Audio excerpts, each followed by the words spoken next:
அவர் யார் என்பதையும் காட்டுகிறது. அதிகாரம் என்பது நாம் தினமும் சந்திக்கும் ஒரு மனித அனுபவம். இதை நாம் சரியாக புரிந்து கொண்டால் முடியும், தீர்க்க முடியும். நமது குடும்பங்களில் ஆரம்பித்து உலக நாடுகளின் பேரவைகள் வரை அதிகாரம் பல வடிவங்களில் இருக்கின்றது. போட்டியிட்டு பெறும் பதவிகளால் ஒருவருக்கு கிடைக்கும் அதிகாரம் நிரந்தரமானது அல்ல. மாறாக உன்னதமான பண்பு அல்லது உயர்ந்த அறிவு இவைகளை கொண்டு ஒருவர் தனக்குள் உருவாக்கி கொள்ளும் அதிகாரம் அவர் வாழ்நாள் முழுவதும் தொடரும். ஒருவர் சுயமாக தனக்குள் வளர்த்து கொள்ளும் இந்த அதிகாரம் உள்மன சுதந்திரத்தை தரும், உண்மைகளை பேச வைக்கும், அது கேட்பவர்களையும் சுதந்திரம் அடைய செய்யும், உண்மையை நோக்கி அவர்களை வழி நடத்தும். இயேசுவின் அதிகாரம் இந்த வகையை சார்ந்தது. குடும்ப பொறுப்புகளில் ஆரம்பித்து அரசியல், மதம், சமுதாயம் என்ற பல துறைகளிலும் பொறுப்பில் உள்ளவர்கள் அனைவரும் அதிகாரம் என்பதை சரியான கண்ணோட்டத்தில் அறிந்து கொள்வோம்.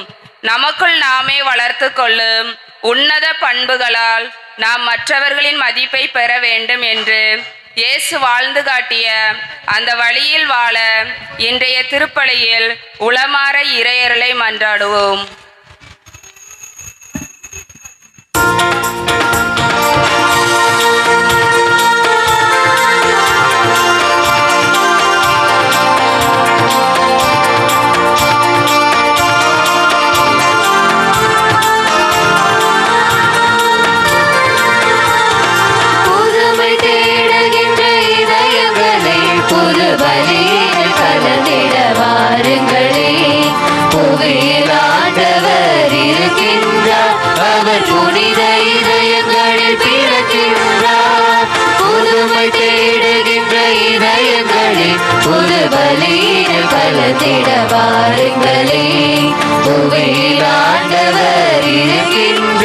அவர் புனித இதயங்களில் பிறக்கின்றார்.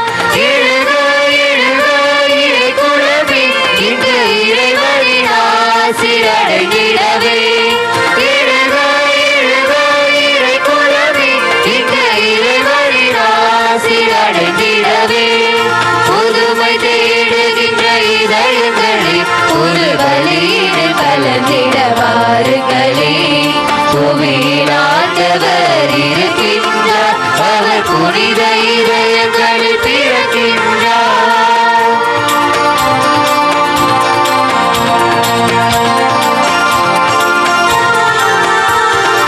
இடப்படும் இறைவனின் ஊழியரே, நம் இறைவனின் பணியினை ஏற்றிடவே.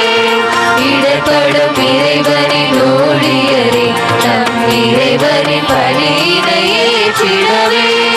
இகமதிலே அழைக்கின்றார், இகமதிலே அழைக்கின்றார்.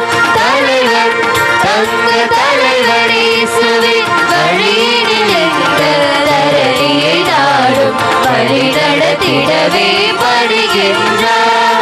புதுமை தேடுகின்ற இதயங்களே, புது பலியினை கலந்திட வாருங்களே. புவியில் ஆண்டவர் இருக்கின்றார், அவர் புனித இதயங்களில் பிறக்கின்றார். புதுமை தேடுகின்ற இதயங்களே, புது பலியினில் கலந்திட வாருங்களே. புவியில் ஆண்டவர் இருக்கின்றார், அவர் புனித இதயங்களில் பிறக்கின்றார்.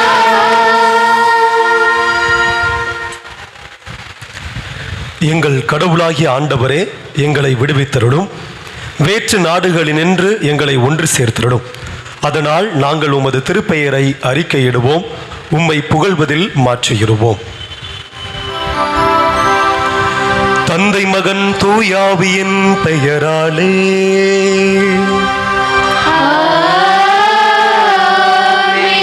நம் ஆண்டவராகிய இயேசு கிறிஸ்துவின் அருளும் கடவுளின் அன்பும் தூயாவியாரின் தோழமையும் உங்கள் அனைவரோடும் இருப்பதாக.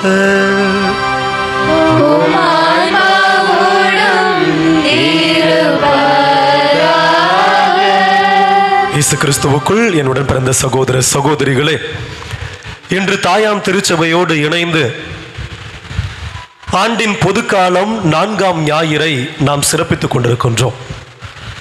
இன்றைய வார்த்தை வழிபாடானது முன்னுரையில் சொல்லப்பட்டதைப் போல அதிகாரத்தை நாம் எவ்வாறு பயன்படுத்திக் கொண்டிருக்கின்றோம் என்பதை பற்றி சிந்திக்கவும், இயேசு கிறிஸ்துவுடைய அதிகாரம் எப்படிப்பட்ட ஒரு அதிகாரமாக இருந்தது, அந்த அதிகாரத்தை கொண்டு இயேசு கிறிஸ்து எப்படிப்பட்ட அமைதியை நம் ஒவ்வொருவருக்கும் கொடுத்தார் என்பதை பற்றி சிந்தித்து வாழவும், இறைவாக்கினராக நீங்களும் நானும் அழைக்கப்பட்டிருக்கிறோம். இயேசு கிறிஸ்துவில் திருமுழுக்கின் மூலமாக அந்த இறைவாக்கினருக்குரிய வாழ்வை நாம் வாழ்ந்து கொண்டிருக்கின்றோமா என்பதை பற்றியும் சிந்திக்க அழைப்பு விடுக்கின்றது. பல நேரங்களில் என்னுடைய அதிகாரமானது ஒரு குடும்ப தலைவனாக, குடும்ப தலைவியாக அல்லது வேறு பணியிடங்களிலே கொடுக்கப்பட்டிருக்கின்ற அதிகாரத்தை வைத்து, அல்லது அன்பிய பொறுப்பாளர்களாக கொடுக்கப்பட்டிருக்கின்ற அதிகாரங்களை வைத்து, அல்லது திருச்சபையிலோ அல்லது பொது நிறுவனங்களிலோ கொடுக்கப்பட்டிருக்கின்ற அதிகாரத்தை வைத்து நான் எப்படிப்பட்ட நல்ல காரியங்களை செய்திருக்கிறேன் என்று யோசித்து பார்ப்போம். பல நேரங்களில் நல்ல காரியங்கள் செய்திருப்போம், சில நேரங்களில் தவறி இருப்போம். அவற்றையெல்லாம் எண்ணி பார்த்து கடவுளிடம் மன்னிப்பும் வேண்டி தொடர்ந்து நாம் பல நற்காரியங்களை செய்ய அந்த அதிகாரத்தை கொண்டு பல அற்புதமான காரியங்களை இறைவன் பெயரால் செய்ய இந்த பலியிலே அவருடைய அருள் வேண்டுவோம். இந்த திருப்பலியானது இருதய பாபு குடும்பத்தார் நன்றி திருப்பலியாக ஒப்புக் கொடுத்து ஜெபிக்கின்றார்கள். இறைவன் அந்த குடும்பத்தை மேலும் ஆசீர்வதிக்க நாமும் அவர்களுக்காக ஜெபிப்போம். மேலுமாக ஜான்சன் சென்னை மாநகராட்சியில் சிறந்த பணியாளர் விருது பெற்றதற்கு நன்றி திருப்பலியாக ஒப்புக் கொடுத்து ஜெபிக்கின்றார். மென்மேலும் அவர் நல்லதொரு பணியை தொடர்ந்து செய்ய இறைவன் அருள் தர வேண்டும் என்று நாம் அவருக்காக ஜெபிப்போம். மேலுமாக வேளாங்கண்ணி குடும்பத்தார் இறைவன் செய்த அனைத்து நன்மைகளுக்கு நன்றியாக ஒப்புக் கொடுத்து ஜெபிக்கின்றார்கள். மேலும் அந்த குடும்பத்தை நலன்களால் நிரப்ப ஜெபிப்போம். மேலுமாக வில்லியம் ஜெயா வீடு வாங்கியதற்கு நன்றியாக இந்த பலியை ஒப்புக் கொடுத்து ஜெபிக்கின்றார்கள். மேலும் புனித ஜான் போஸ்கோ அன்பிய குடும்பங்கள் அனைவரும் இணைந்து நன்றி பலியாக ஒப்புக் கொடுத்து ஜெபிக்கின்றார்கள். இறைவன் அனைத்து குடும்பங்களையும் ஆசீர்வதிக்க ஜெபிப்போம். மேலுமாக சிலுவை பிரகாசம் ஜெசிந்தா குடும்பத்தினர் நன்றி பலியாக ஒப்புக் கொடுத்து ஜெபிக்கின்றார்கள். இந்த குடும்பத்தை ஆசீர்வதிக்க ஜெபிப்போம். மேலுமாக சமணசுமேரி லூக்கா குடும்ப ஆசீர்வாதம் நலம் வேண்டி இந்த பலியை ஒப்புக் கொடுத்து ஜெபிக்கின்றார்கள். அவருடைய குடும்ப கருத்துக்கள் நிறைவேற வேண்டியும் நலன்களால் கடவுள் நிரப்ப வேண்டியும் ஜெபிப்போம். மேலுமாக ஸ்டீஃபன் வில்லியம் நேர்முக தேர்வில் நல்லதொரு பதில் கிடைக்க, அந்த தேர்விலே நல்லதொரு வெற்றி வாய்ப்பை அவர் பெற நாம் அனைவரும் இணைந்தவருக்காக ஜெபிப்போம். மேலுமாக தோமாஸ் அரசகுமார் அவருடைய ஆன்ம இலைப்பாற்றிக்காகவும், ஜெயபிரகாஷ் அவருடைய ஆன்ம இலைப்பாற்றிக்காகவும், சேவியர் வெள்ளைத்துறை அவருடைய ஆன்ம இலைப்பாற்றிக்காகவும், சிறிய புஷ்பம் அவருடைய ஆன்ம இலைப்பாற்றிக்காகவும் இந்த பலியானது ஒப்புக் கொடுத்து ஜெபிக்கப்படுகின்றது. மேலுமாக நம்முடைய பங்கின் வளர்ச்சிக்காகவும், பங்கு தந்தையினுடைய சிறப்பு கருத்துகளுக்காகவும், நம்முடைய பங்கிலே இருக்கின்ற ஒவ்வொரு குடும்பமும் இறைவனுடைய அருள் ஆசீரால் நிரப்ப பெறவும், செய்கின்ற தொழில்கள் அனைத்தும் நன்முறையில் நடந்தேறவும், பொருளாதார தேவைகள் அனைத்தும் நிறைவேறவும், உடல் மன நோய்கள் எல்லாம் நீங்கி மன அமைதியோடு வாழவும் இந்த பலியானதை ஒப்புக் கொடுத்து ஜெபிக்கப்படுகின்றது. இன்னும் சிறப்பாக தங்களுடைய சுற்றுலாவை மேற்கொண்டிருக்கின்ற நம்முடைய பங்கு தந்தை மற்றும் பங்கு பேரவையை சேர்ந்த அனைவருக்காகவும், அன்பிய பொறுப்பாளர்களுக்காகவும் ஜெபிப்போம். அந்த சுற்றுலாவிலே அவர்கள் ஒரு புத்துணர்ச்சியை பெற்றுக்கொள்ளவும், இன்னும் அதிகமாக இந்த பணியிலே கடவுளுடைய நம்முடைய திருச்சபை பணியிலே தொடர்ந்து தங்களை ஈடுபடுத்திக் கொள்ளவும், ஒரு புதியதொரு உத்வேகத்தை அவர்கள் பெற்றுக்கொள்ளும்படியாக இறைவன் ஆசீர்வதிக்கவும், மீண்டுமாக அவருடைய பயணங்கள் சிறப்பானது ஒன்றாக அமையவும் சிறப்பான விதத்தில் ஜெபிப்போம். தூய மறை நிகழ்வுகளை நாம் தகுதியுடன் ஒப்புக் கொடுக்கும் பொருட்டு தடையாக இருக்கின்ற நம்முடைய குற்றம் குறைகளை பாவங்களை எல்லாம் எண்ணி பார்த்து இறைவனிடம் மன்னிப்பு வேண்டுவோம். பாவ மன்னிப்பு வழிபாடு. அன்பு இறைவா, எங்களை மீட்க பிறந்த தெய்வமே, உமது வருகையால் எங்களுக்கு புதிய வாழ்வை கொடுத்தீர், புதிய வழிமுறையை கொடுத்தீர், புதிய உறவுகளை கொடுத்தீர், புதிய அணுகுமுறையை கொடுத்தீர், புதிய மனித மாண்பை விளக்கினீர். ஆனால் நாங்கள் எங்களுக்கே உரிய சுயநலத்தால் நல்லவைகள் நடக்க, புதியவைகள் பிறக்க, எங்களின் பழைய பாவ செயல்களை விட்டுவிடாமல் மாற விரும்பாமல் இருந்திருக்கின்றோம். அதற்காக மன்னிப்பு வேண்டி உம் பாதம் சரணடைந்துள்ளோம். எம்மை மன்னியும் இறைவா, மன்னியும். அப்பா, உங்க மனம் நோக செய்த ஊதாரி பிள்ளை நான், செஞ்ச தப்புக்காய் வருந்தி மனமாறி திருந்தி வந்தேன் ஏத்துக்குங்க. அப்பா, மன்னிச்சு ஏத்துக்குங்க. இரக்கம் நிறைந்த இறைவா, நாங்கள் இன்றைய உலகில் பல வளர்ச்சிகளை கண்டு கொண்டிருக்கும் அறிவியல், விஞ்ஞானம், இவற்றின் வலையில் மயங்கி எங்கள் உறவை எங்களுக்குள் சுருக்கி பிறரை கண்டு கொள்ளாத நிலையில் உள்ளோம். அதற்காக மன்னிப்பு வேண்டி உம் பாதம் சரணடைந்துள்ளோம். எம்மை மன்னியும் இறைவா, மன்னியும். விண்ணுக்கும் எதிராக மண்ணுக்கும் எதிராக பிழை பல புரிந்தேனப்பா. விண்ணுக்கும் எதிராக மண்ணுக்கும் எதிராக பிழை பல புரிந்தேனப்பா. உன் மகன் என்னும் உயர்நிலை இழந்தேன், ஊழியனாய் ஏற்றுக்கொள்ளும். உம் மகன் என்னும் உயர்நிலை இழந்தேன், ஊழியனாய் ஏற்றுக்கொள்ளும். அப்பா, ஊழியனாய் ஏற்றுக்கொள்ளும். ஆறுதலின் நாயகனே எம் இறைவா, பிறரின் குற்றம் குறைகளை எடுத்துரைக்க எங்கள் மனம் இடம் கொடுக்கின்றது. அதே வேளையில் பிறர் எங்கள் குற்றங்களை குறைகளை எடுத்து கூறும்போது அதை ஏற்றுக்கொள்ளாமல் அவர்கள் உறவையே துண்டிப்பதற்கு தயாராக உள்ளோம். அதற்காக மன்னிப்பு வேண்டி உம் பாதம் சரணடைகின்றோம். எம்மை மன்னியும் இறைவா, மன்னியும். அன்புக்கும் எதிராக உறவுக்கும் எதிராக உமை விட்டு சென்றேன் ஐயா. அன்புக்கும் எதிராக உறவுக்கும் எதிராக உமை விட்டு சென்றேன் ஐயா. கால் போன போக்கில் மனம் போல வாழ்ந்தேன், கண்ணீரில் உனை நினைத்தேன். கால் போன போக்கில் மனம் போல வாழ்ந்தேன், கண்ணீரில் உனை நினைத்தேன். அப்பா, கண்ணீரில் உனை நினைத்தேன். அப்பா, உங்க மனம் நோக செய்த ஊதாரி பிள்ளை நான். செஞ்ச தப்புக்காய் வருந்தி மனம் மாறி திருந்தி வந்தேன், ஏத்துக்குங்க. அப்பா, மன்னிச்சு ஏத்துக்குங்க.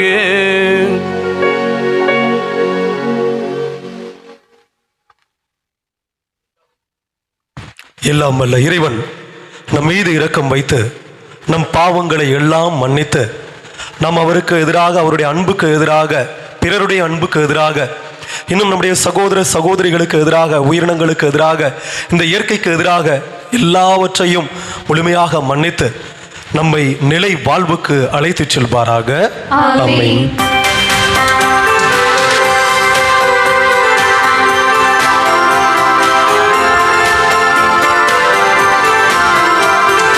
உன்னதங்களிலே கடவுளுக்கு ஆட்சி உண்டாகுக. உலகினிலே நல் மனதோருக்கு அமைதி உண்டாகுக. புகழ்கின்றோம் யாம் உம்மையே, வாழ்த்துகின்றோம் இறைவனே. உமக்கு ஆராதனை புரிந்து உம்மை மாட்சிப்படுத்துகின்றோம் யாம். உமது மேலான மாட்சியின் பொருட்டு உமக்கு நன்றி கூறுகின்றோம்.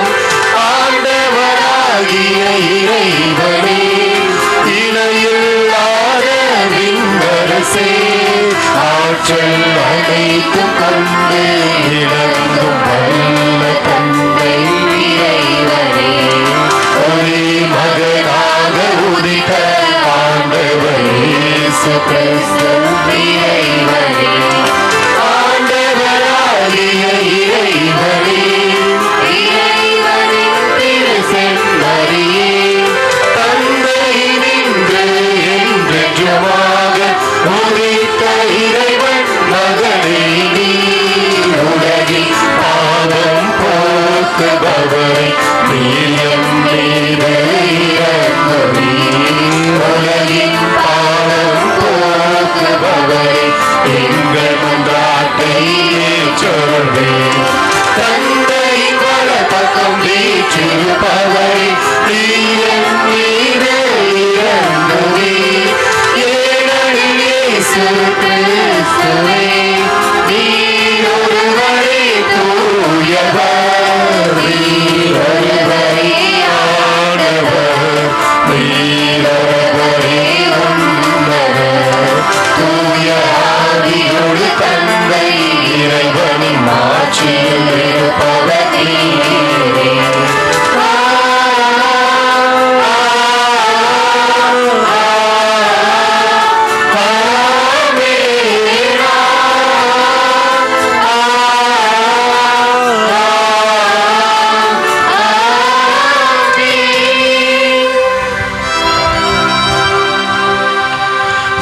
மன்றாடுவோமாக. ஆண்டவரே எங்கள் இறைவா, நாங்கள் முழு மனதுடன் உம்மை வழிபட வேண்டுகின்றோம். அவ்வாறே எல்லா மக்களையும் நேரிய உள்ளத்துடன் அன்பு செய்யவும் அருள்வீராக. உம்மோடு தூயாவியாரின் ஒன்றிப்பில் இறைவனாய் என்றென்றும் வாழ்ந்து ஆட்சி செய்கின்ற எங்கள் ஆண்டவரும் உம் திருமகனுமாகிய இயேசு கிறிஸ்து வழியாக உம்மை மன்றாடுகின்றோம்.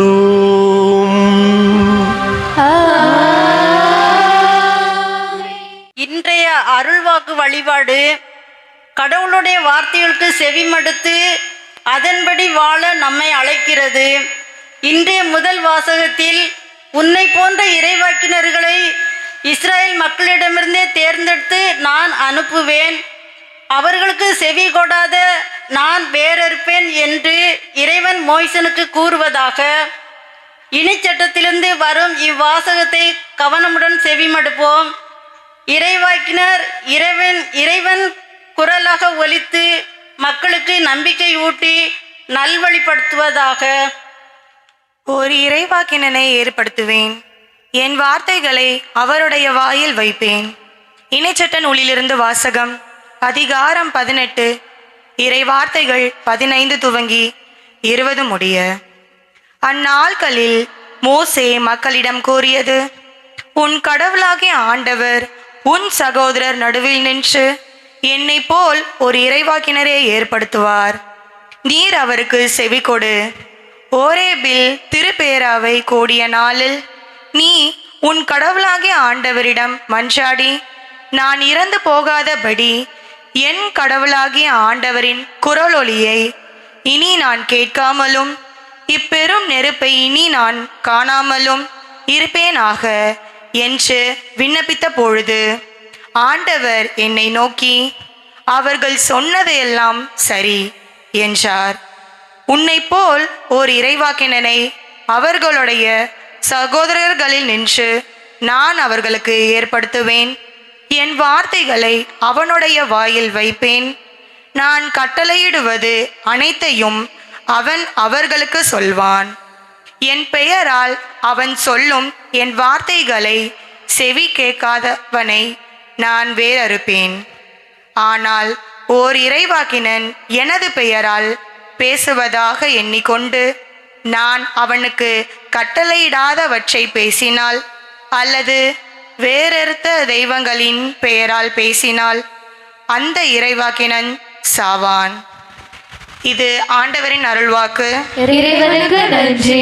பதிலுரை பாடல்.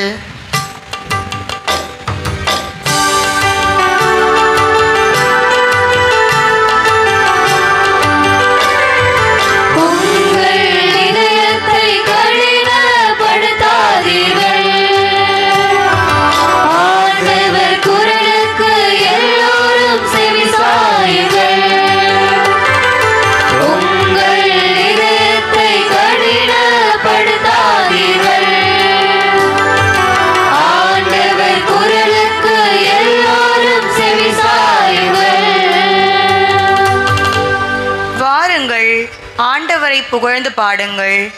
நமது மீட்பின் பாறையை போற்றி ஆர்ப்பரியுங்கள். நன்றியுடன் அவர் திருமுன் செல்வோம். புகழ் பாக்கலால் அவரை போற்றி ஆர்ப்பரிப்போம். பல்லவி.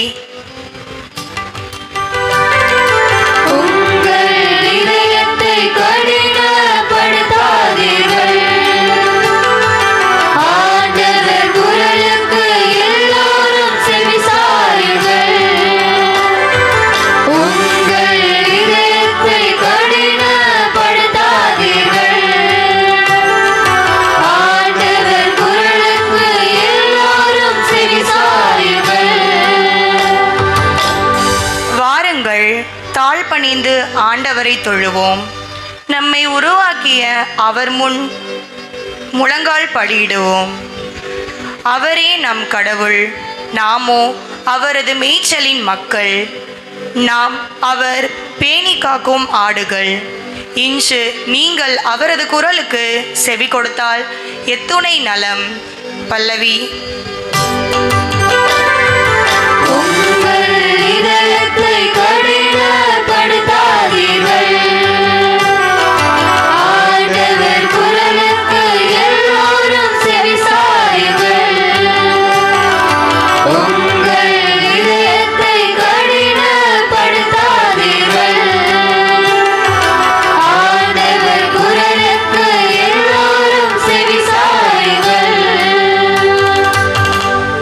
அன்று மெரிபாவிலும் பாலை நிலத்தில் மாசாவிலும் செய்தது போல் உங்கள் இதயத்தை கடினப்படுத்திக் கொள்ளாதீர்கள்.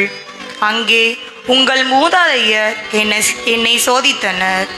என் செயல்களை கண்டிருந்தும் என்னை சோதித்து பார்த்தனர். பல்லவி. உங்கள் இதயத்தை கடினப்படுத்தாதீர்கள்.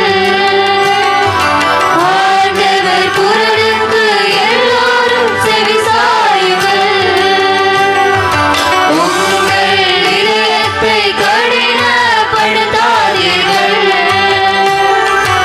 ஆண்டவர் குரலுக்கு எல்லோரும் செவிசாயுங்கள். இறைவனின் குரலை கேட்டு அதன்படி நடக்க வேண்டிய மனிதர்கள் பிளவுபட்டவர்களாக இருப்பதை இன்றைய இரண்டாம் வாசகம் சுட்டிக்காட்டுகிறது. ஒரு புறம் கடவுளின் குரல், மறுபுறம் உலக ஈர்ப்பு. ஒருவர் கடவுளுக்கும் செல்வத்திற்கும் ஊழியம் செய்ய முடியாது. எல்லாம் ஒழுங்காய் இருக்கவும் நீங்கள் முழு மனத்தோடு ஆண்டவரிடம் பற்று கொண்டிருக்கவுமே இவ்வாறு சொல்கிறேன் என்று புனித பவுலடியாரின் தனது திருமுகத்தில் விடுக்கும் அவரின் ஆழ்ந்த அர்த்தமுள்ள அறிவுரையை கவனத்துடன் கேட்போம். கன்னி பெண் தூயவராக இருக்கும் வண்ணம் ஆண்டவருக்கு உரியவற்றில் அக்கறையாக இருக்கிறார். திருத்தூதர் பவுல் கொரிந்தியருக்கு எழுதிய முதல் திருமுகத்திலிருந்து வாசகம். அதிகாரம் 7, இறை வார்த்தைகள் 32 35 முடிய. சகோதர சகோதரிகளே, நீங்கள் கவலையற்றவர்களாய் இருக்க வேண்டுமென்று நான் விரும்புகிறேன். மனமாகாதவர் ஆண்டவருக்கு உரியவற்றில் அக்கறை கொள்கிறார். எப்படி அவருக்கு உகந்தவற்றை செய்யலாம் என எண்ணிக்கொண்டிருக்கிறார்.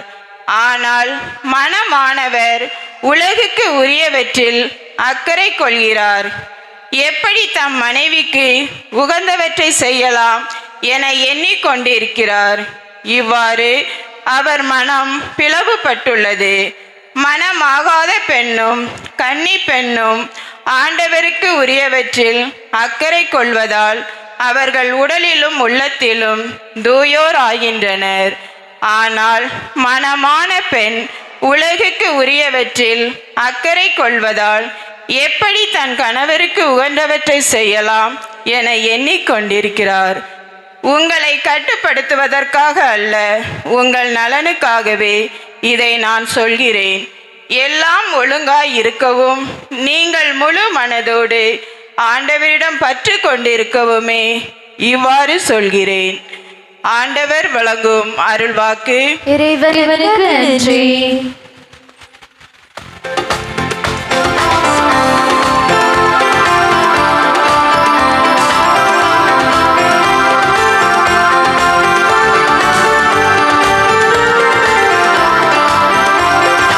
அல்லேலூயா அல்லேலூயா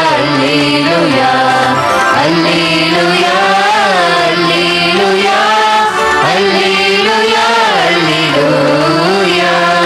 அல்லேலூயா அல்லேலூயா அல்லேலூயா அல்லேலூயா அல்லேலூயா அல்லேலூயா அல்லேலூயா. காரில் இருந்த மக்கள் பேரொளியை கண்டார்கள்.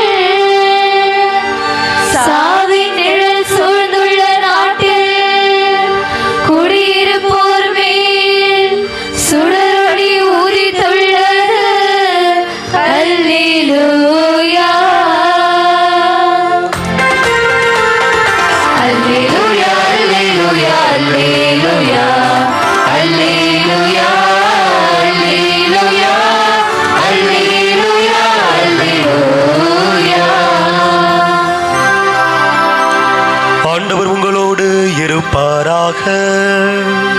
உம் ஆன்மாவோடும் இருப்பாராக. தூய மார்க்கு எழுதிய பரிசுத்த நற்செய்தியிலிருந்து வாசகம். ஆண்டவரே, மாட்சி உமக்கே.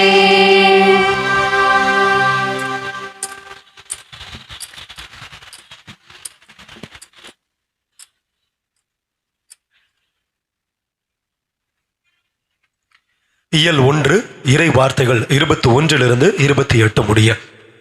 ஒரு முறை இயேசுவும் அவர் சீடர்களும் கப்பர்நாகும் ஊரில் நுழைந்தார்கள். ஓய்வு நாட்களில் இயேசு தொழுகை கூடத்திற்கு சென்று கற்பித்து வந்தார். அவருடைய போதனையை குறித்து மக்கள் வியப்பில் ஆழ்ந்தார்கள். ஏனெனில் அவர் மறைநூல் அறிஞரை போலன்றி அதிகாரத்தோடு அவர்களுக்கு கற்பித்து வந்தார். அப்போது அவர்களுடைய தொழுகை கூடத்தில் தீய ஆவி பிடித்திருந்த ஒருவர் இருந்தார். அவரை பிடித்திருந்த ஆவி, நாசரேத்து இயேசுவே, உமக்கு இங்கு என்ன வேலை? எங்களை ஒழித்து விடவா வந்தீர்? நீர் யார் என எனக்கு தெரியும். நீர் கடவுளுக்கு அர்ப்பணமானவர் என்று கத்தியது. வாயை மூடு, இவரை விட்டு வெளியே போ என்று இயேசு அதனை அதட்டினார். அப்பொழுது அத்தீய ஆவி அம்மனிதருக்கு வலிப்பு உண்டாக்கி பெருங்கூச்சலிட்டு அவரை விட்டு வெளியேறிற்று. அவர்கள் அனைவரும் திகைப்புற்று, இது என்ன? இது அதிகாரம் கொண்ட புதிய போதனையாயிருக்கிறதே. இவர் தீய ஆவிகளுக்கும் கட்டளையிடுகிறார், அவையும் இவருக்கு கீழ்ப்படுகின்றனவே என்று தங்களிடையே பேசிக்கொண்டனர். அவரை பற்றிய செய்தி உடனே கலிலேயாவின் சுற்றுப்புறம் எங்கும் பரவியது.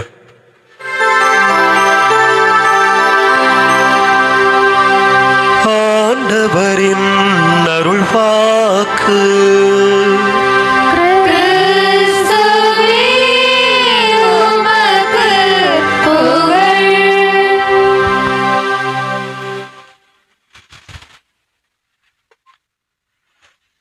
இயேசு கிறிஸ்துவுக்குள் என்னுடன் பிறந்த சகோதர சகோதரிகளே, முடிந்த மட்டும் அனைவரும் நம்முடைய முதுகு தண்டுகளை நேராக வைத்து அப்படியே அமர்ந்து கொள்வோம்.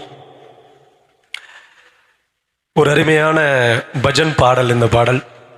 ஒரு வார்த்தை சொன்னால் போதுமே, என் வாழ்க்கை இங்கு செழிப்பாகுமே அப்படிங்கிறது வார்த்தை. ஒரு வார்த்தை சொன்னால் போதுமே, என் வாழ்க்கை இங்கு செழிப்பாகுமே.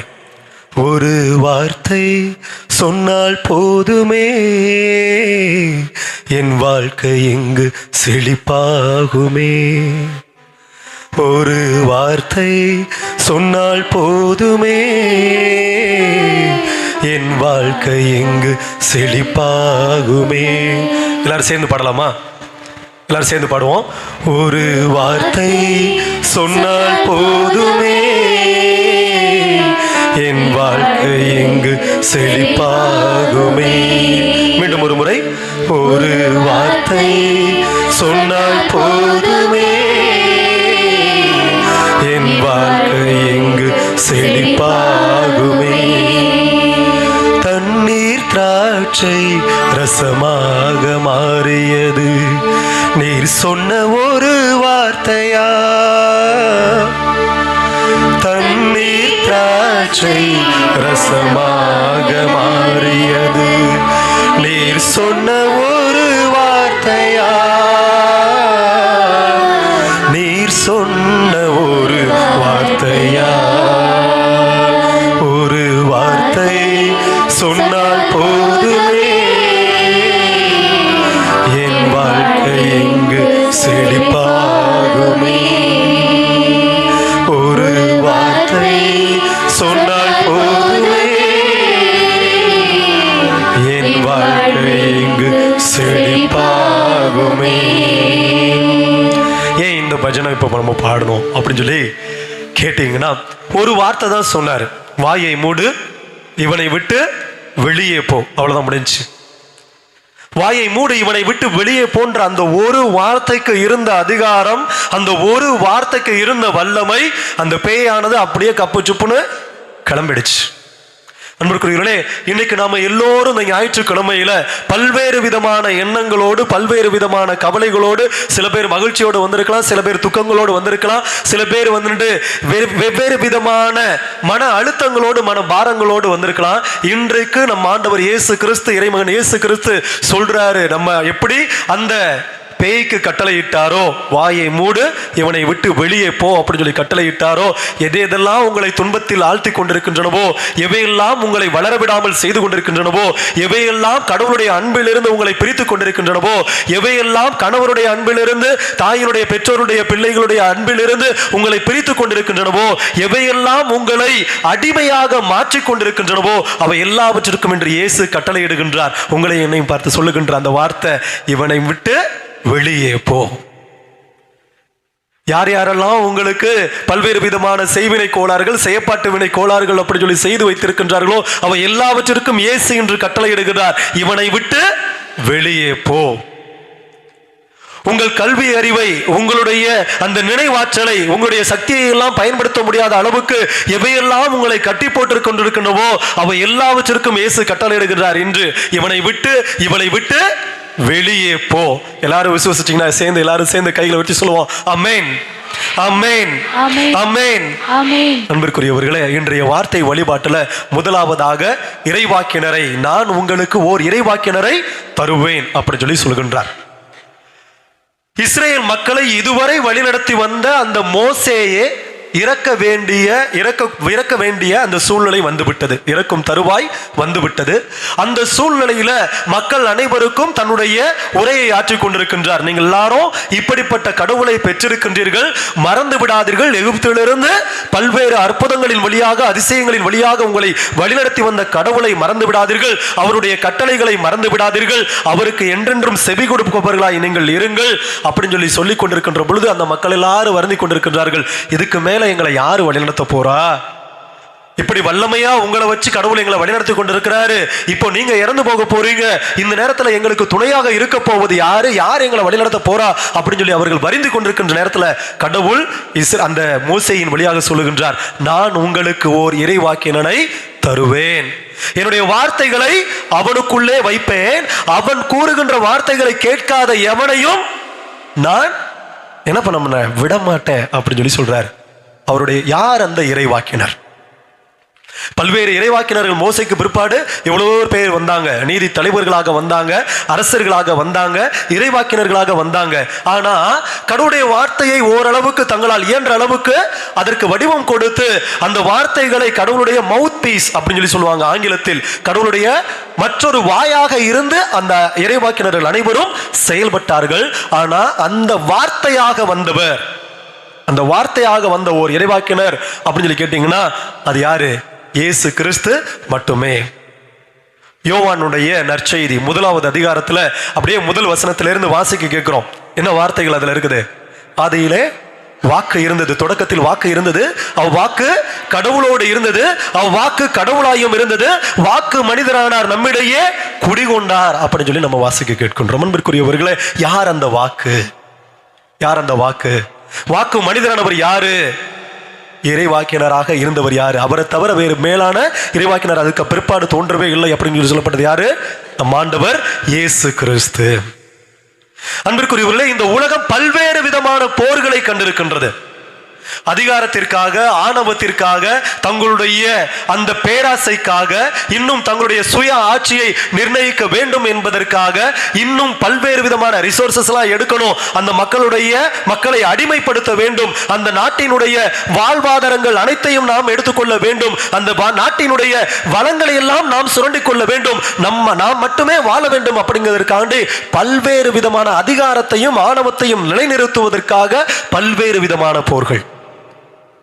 1800 இந்த 2 நூற்றாண்டுகளாக கொல்லப்பட்ட மக்கள், போர்களினால் இறந்த மக்கள் தொகை ஏறக்குறைய 30 லட்சத்துக்கும் அதிகமானவர்கள்.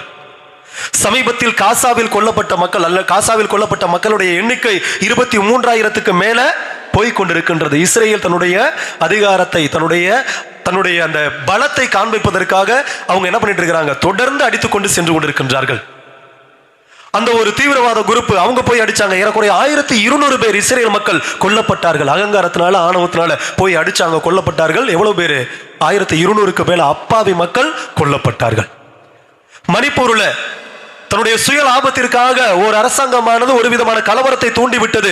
அந்த கலவரத்தினால் பல்லாயிரக்கணக்கான மக்கள் கொல்லப்பட்டார்களுடைய வாழ்வாதாரம் சூறையாடப்பட்டது. இப்படி அதிகாரத்திற்காக, ஆணவத்திற்காக எத்தனையோ போர்கள். அலெக்சாண்டரா இருக்கட்டும், நெப்போலியன் போனபர்ட்டா இருக்கட்டும், சமீபத்தில் நடந்த இலங்கையில கொன்றொழிக்கப்பட்ட இன அழிப்பாக இருக்கட்டும், அதுக்கு அடுத்தபடியாக அணுமின் கூடத்திற்காக போராடிய அவர்கள் மீது ஏவப்பட்ட அந்த அடக்குமுறையாக இருக்கட்டும், அதில் கொல்லப்பட்ட 13 பேராக இருக்கட்டும், அதிகாரத்தை நிலைநிறுத்துவதற்காக, தங்களுடைய அதிகாரத்தை காட்டுவதற்காக கொல்லப்பட்ட மக்கள் ஏராளம் ஏராளம். இன்னும் அதிகமாக சொல்லப்படணும்னா விவசாயிகள் போராட்டம் நடந்து கொண்டிருக்கின்ற பொழுது ஒரு ஜீப்பு உள்ள போகுது, எத்தனையோ பேர் அங்கே கொல்லப்பட்டார்கள். இப்படி அதிகாரத்தை நிலைநிறுத்துவதற்காக, தங்களுடைய ஆணவத்திற்காக, தங்களுடைய அரசியல் செல்வாக்கிற்காக, தங்களுடைய சுய லாபத்திற்காக எவ்வளோ பேர் அந்த அதிகாரம் சொல்லிட்டு கொன்று கொண்டிருக்கின்றார்கள், கொன்று குவித்துக் கொண்டிருக்கின்றார்கள். இப்படிப்பட்ட அதிகாரம் ஒரு புறம் இருக்க, இயேசு கிறிஸ்துவினுடைய அதிகாரத்தை நாம் இன்று காண்கின்றோம். இன்றைய நற்செய்தி வாசகத்தில் இயேசு கிறிஸ்து தன்னுடைய அதிகாரத்தை காட்டுறாரு. யார்கிட்ட காட்டுறாரு? பேய்கிட்ட காட்டுறாரு. தீமைக்கு எதிராக அந்த அதிகாரத்தை காட்டுறாரு. எப்படிப்பட்ட அதிகாரமாக இருந்தது? ஒரே வார்த்தை. இவங்க எல்லாரும் அதை கொண்டு போய், இதை கொண்டு போய், அந்த பீரங்கிகளை கொண்டு போய், துப்பாக்கிகளை கொண்டு போய், அணுகுண்டுகளை கொண்டு போய் அப்படின்னு சொல்லி எல்லாரும் இப்படி தங்களுடைய அதிகாரத்தை காட்ட, இங்கு இறைமகன் இயேசு கிறிஸ்து அமைதியாக தன்னுடைய வார்த்தையின் மூலம் தன்னுடைய அதிகாரத்தை காட்டுகின்றார். எல்லாரும் கொன்றொழித்தார்கள் தங்களுடைய அதிகாரத்தை நிலைநிறுத்த. இங்கு ஒருத்தர் தன்னுடைய உயிரையே கொடுத்தார் அதிகாரத்தை காட்டுவதற்காக. தன்னுடைய அதிகாரம் எப்படிப்பட்ட அதிகாரம் என்பதை காட்டுவதற்காக தன்னுடைய உயிரை அங்கே பலியாக்கினார். அன்பிற்குரியவர்களே, இப்படிப்பட்ட இயேசு கிறிஸ்துவை பின்பற்றி வாழ்ந்து கொண்டிருக்கின்ற நாம, திருமுழுக்கின் வழியாக கிறிஸ்து அவன் கிறிஸ்து அவள் என்று அழைக்கப்பட்டிருக்கின்ற நாம் அனைவரும் நம்முடைய அதிகாரங்கள், நமக்கு கொடுக்கப்பட்டிருக்கின்ற அதிகாரங்களை எவ்வாறாக பயன்படுத்தி கொண்டிருக்கின்றோம் அப்படின்னு சொல்லி கொஞ்சம் சிந்தித்து பார்ப்போம். நம்முடைய வார்த்தையானது எதற்கு எதிராக இருக்கின்றது அப்படிங்கிறத நாம கொஞ்சம் சிந்தித்து பார்ப்போம். அன்பிற்குரியவர்களே, அந்த அதிகாரத்தோடு சொல்லப்பட்ட வார்த்தைகள் அனைத்தும், அந்த மற்ற மக்கள், மற்ற அரசர்கள் இவர்களால் சொன்ன அதிகாரத்தோடு சொல்லிய வார்த்தைகள் அனைத்தும் பல போர்களை உருவாக்கின, பல பேரை கொன்றொழித்தன. ஆனா இயேசு கிறிஸ்து சொன்ன அந்த ஒரு வார்த்தை, அமைதி இழந்து தவித்த அந்த பேயினால் பிடிக்கப்பட்டு அமைதி இழந்து தவித்துக் கொண்டிருந்த அந்த இளைஞனுக்கு என்னத்தை கொடுத்துச்சு? அமைதிய ஒரு வாழ்வை, புதிய வாழ்வை கொடுத்தது.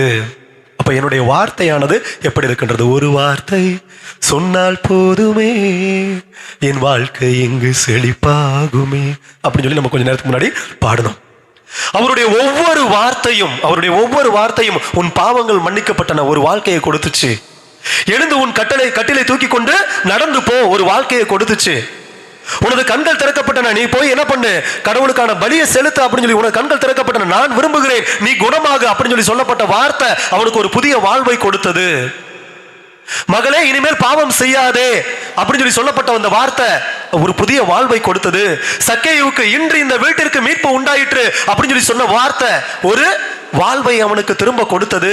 இப்படி ஒவ்வொரு முறையும் இயேசு கிறிஸ்து கூறிய வார்த்தை ஒவ்வொருவருக்கும் ஒரு வாழ்க்கையை கொடுத்தது. அது தீமை செய்தவர்களாக இருந்தாலும் சரி, நன்மை செய்தவர்களாக இருந்தாலும் சரி, அவருடைய வார்த்தை வாழ்வை கொடுத்தது. இன்று என்னுடைய வார்த்தை எப்படி இருக்கின்றது அப்படின்னு சொல்லி கொஞ்சம் சிந்திச்சு பார்த்துக் கொள்வோம். நிறைய நேரங்களில் என்னுடைய மனைவிக்கு நான் கூறுகின்ற வார்த்தை, அந்த கல்யாணமான புதிதில நம்ம அருமையான வார்த்தைகளாக சொல்லியிருப்பாங்க, அல்லது கல்யாணம் நிச்சயிக்கப்பட்ட போது போன்ல பேசும்போது, என் அன்பே, ஆருயிரே, தேனே, இன்பமே, உன்னை போல வேற யாருமே கிடையாது, பேரழகி இந்த உலகில யாருமே கிடையாது, உனக்கு நான், எனக்கு நீ, எனக்கு என்னுடைய உயிர் நீ, என்னுடைய நகம் நீ, என்னுடைய சதை நீ, என்னுடைய ரத்தம் நீ, எல்லாம் சொல்லப்பட்ட அந்த வார்த்தை ஓராண்டு அல்லது ஈராண்டு அல்லது 3 ஆண்டு வாழ்ந்த பிற்பாடு கொஞ்சம் வித்தியாசமா மாறும். சாணி எங்க போன சோறாக சொன்ன, என்னத்தை ஆக்கி வச்சிருக்கிற, எங்க போய் நின்றுட்டு இருக்கிற, இங்க போய் ஏன் நின்ன, அங்க போய் ஏன் உட்கார்ந்த, அங்க போய் ஏன் அதை பேசின. அதே போல இங்கேயும் அது மாதிரி மாற்று வார்த்தைகளாம் வரும். எருமம் கணக்கா இருக்குது, பண்ணி கணக்கா இருக்குது, எந்த நேரத்துக்கு வருது பாரு சோறு திங்கிறதுக்கு, குடிச்சிட்டு வந்து டெய்லி இது பண்ணிட்டு இருக்குது அப்படின்னு சொல்லிட்டு நம்முடைய வார்த்தைகள் வித்தியாசமான ஒரு வார்த்தைகளாக இருக்கும். அதே போல நம்முடைய பிள்ளைகளை யோசிச்சு பாருங்க. நம்ம பிள்ளைகளுக்கு நாம் கூறுகின்ற வார்த்தைகள் எவ்வளவு ஊக்கம் மூட்டக்கூடியதாக இருக்கின்றன அப்படின்னு சொல்லி கொஞ்சம் யோசிச்சு பார்க்கணும். நிறைய நேரங்கள்ல அந்த பிள்ளைகள் துவண்டு போய் வருகின்ற பொழுது இன்னும் அதிகமாக அவர்களை காயப்படுத்தும் விதமான ஒரு வார்த்தைகள் நம்முடைய வார்த்தைகளாக இருந்து விடக்கூடாது.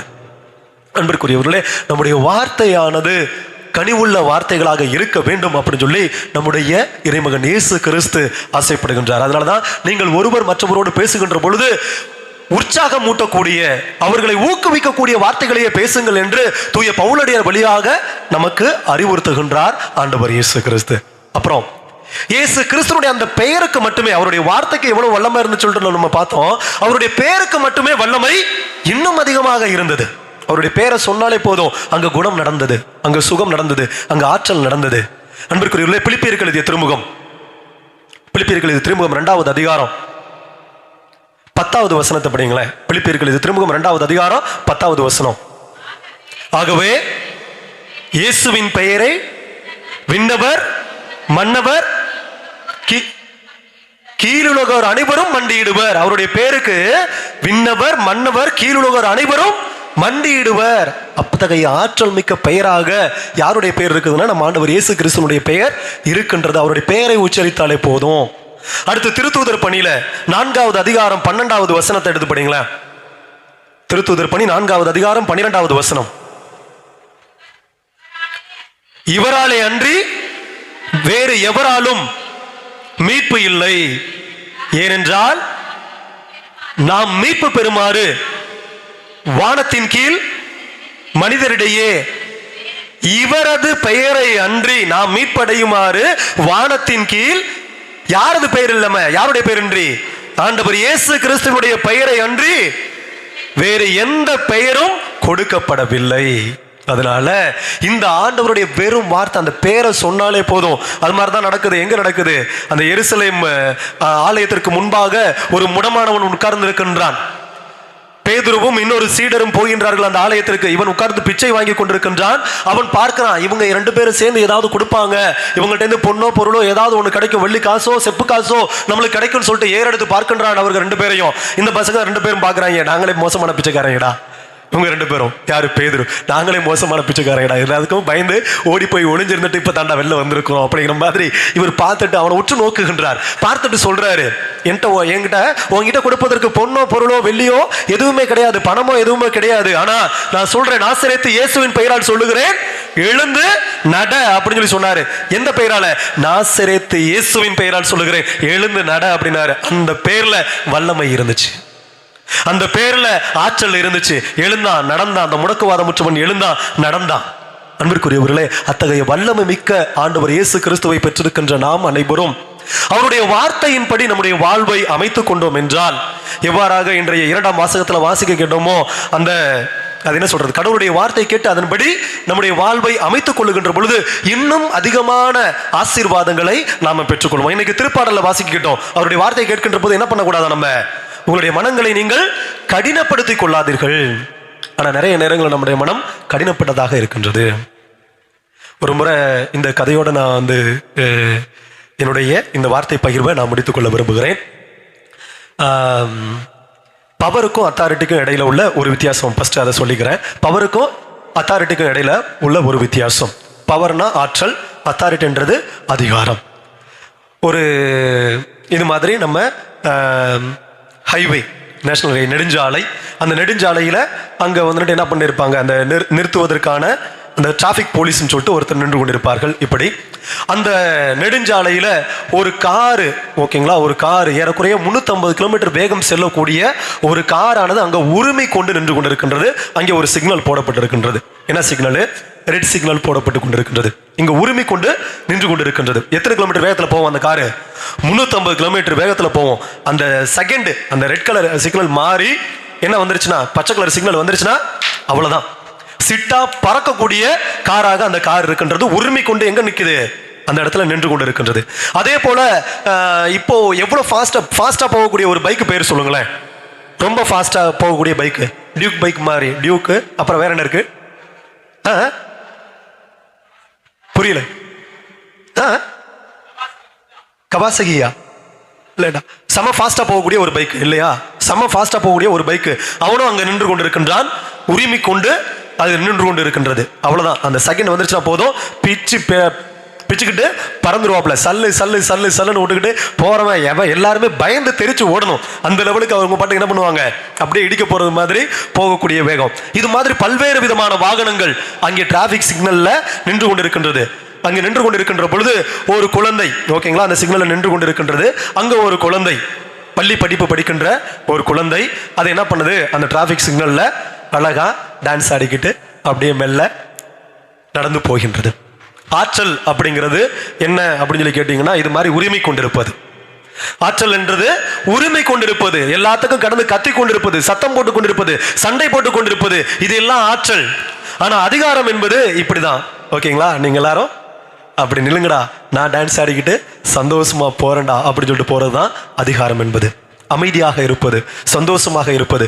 அப்போ உங்களுக்கும் எனக்கும் கொடுக்கப்பட்டிருக்கின்ற அந்த அதிகாரத்தை நாம இந்த அமைதியான வழியில, அகிம்சையான வழியில பயன்படுத்துகின்ற பொழுது இயேசு கிறிஸ்துவை போன்று மறு கிறிஸ்துவாக நீங்களும் நானும் மாறுகின்றோம். ஆனா நம்ம அதிகாரத்தை அப்படியெல்லாம் பயன்படுத்துறது கிடையாது. இந்த ஆற்றல் போலதான் பயன்படுத்துகின்றோம். பயன்படுத்தி எங்கேயாவது போய் முட்டி மோதி உடைச்சு நான் அழிகிறது மட்டுமல்லாம பல பேரை அழித்து கொண்டும் இருக்கின்றேன். அப்படிப்பட்ட அதிகாரமாக நம்முடைய அதிகாரமானது இருந்துவிடக் கூடாது. எனவே நாம் பெற்ற அதிகாரத்தை அமைதியில், அகிம்சையின் வழியில் தொடர்ந்து பயன்படுத்தவும், அந்த அதிகாரத்தின் மூலமாக பல்வேறு மக்களை கிறிஸ்துவின் அன்பிற்குள் கொண்டு வரவும், அந்த அன்பின் அதிகாரமாக நம்முடைய அதிகாரமானது இருக்கவும் தொடர்ந்து இந்த திருப்பலியில ஜெபிப்போம். நம் ஒவ்வொருவரையும் இறைவன் ஆசீர்வதிப்பாராக. ஆமென். ஒரு நிமிடம் அப்படியே கண்களை மூடி நேராக அமர்ந்து நாம் பெற்றுக்கொண்ட இந்த வார்த்தை பகிர்வுல என்னுடைய வாழ்க்கையை ஒன்றிணைத்து சிந்தித்து பார்ப்போம். கடவுளுடைய வார்த்தைக்கேற்ப என்னுடைய வாழ்வானது அமைந்திருக்கின்றதா அப்படின்னு சொல்லி கொஞ்சம் யோசிப்போம். உங்களுக்கு ஒரு இறைவாக்கினரை தருவேன் என்று முதல் வாசகத்தில் கூறிய கடவுள் இறைவாக்கினராக, இறைவனே வாக்காக மண்ணிலே அவதரிக்க நம் ஆண்டவர் இயேசு கிறிஸ்து தோன்றினார். அந்த வாக்கு வாழ்வளிக்கின்ற வார்த்தையை ஒவ்வொரு நாளும் நமக்கு கொடுத்து கொண்டிருக்கின்றது. இன்றைய நற்செய்தி வாசகத்திலே கேட்ட அந்த வெறுமனே ஆச்சரியப்பட்டு போன மக்களாக நாம் இருக்கின்றோமா, அல்லது அந்த வார்த்தையை உள்வாங்கி வாழ்வாக்கிக் கொள்கின்ற மக்களாக நாம் இருக்கின்றோமா? அவருடைய வார்த்தையை எத்தனையோ முறை கேட்குறேன். இந்த பிரசங்கத்தில் எத்தனையோ அருள் தந்தையர்கள் ஆற்றல் மிக்க வார்த்தைகளை கூறி அப்படி இப்படின்னு சொல்லி ரொம்ப அருமையான பிரசங்கம்லாம் வைத்து கொண்டு செல்கின்றார்கள். அந்த பிரசங்கமானது ஆச்சரியத்தோடு நான் வாயை பிளந்து பார்த்துட்டு அப்படியே இந்த காதில் வாங்கி இந்த காதில் விட்டுட்டு போகாம என்னுடைய வாழ்வை ஒவ்வொரு நாளும் மாற்றிக்கொள்ளுகின்ற அந்த ஒரு நிலைக்கு என்னை இட்டு சென்றதா அப்படின்னு சொல்லி கொஞ்சம் யோசித்து பார்த்து, இதுவரை அவருடைய வார்த்தையினால் நம்மை காத்து கொண்டிருக்கின்ற, அவருடைய வார்த்தையினால் நமக்கு வாழ்வளித்துக் கொண்டிருக்கின்ற, அவருடைய வார்த்தையினால் நமக்கு ஆறுதல் அளித்துக் கொண்டிருக்கின்ற, அவருடைய வார்த்தையினால் புதியதொரு புத்துணர்ச்சியை கொடுத்து கொண்டிருக்கின்ற, புதிய வாழ்வை கொடுத்திருக்கின்ற கடவுளுக்கு நன்றி கூறுவோம்.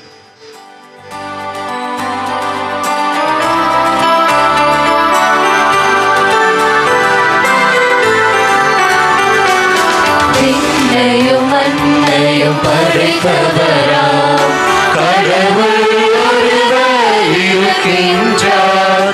தந்தை மகன் தூய ஆவியாராய் ஒன்றாய் வாழ்வோரை நம்புகிறேன். தூய ஆவியின் வல்லமையால் இறைமகன் நமக்காய் மனிதரானார். கன்னி மரியிடம் பிறந்தவராம் இயேசுவை உறுதியாய் நம்புகிறேன். தாத்துவின் ஆட்சியில் பாடுபட்டார், சிலுவையில் இருந்து அடக்கப்பட்டார், மூன்றாம் நாளில் உயிர்த்தெழுந்தார், இறப்பின் மீது வெற்றி கொண்டார். விண்ணகம் வாழும் தந்தையிடம் மரியாதை கொண்டு இருக்கின்றார். உலகம் முடியும் காலத்திலே நடுவராய் திரும்பவும் வந்திடுவார். தூய ஆவியார்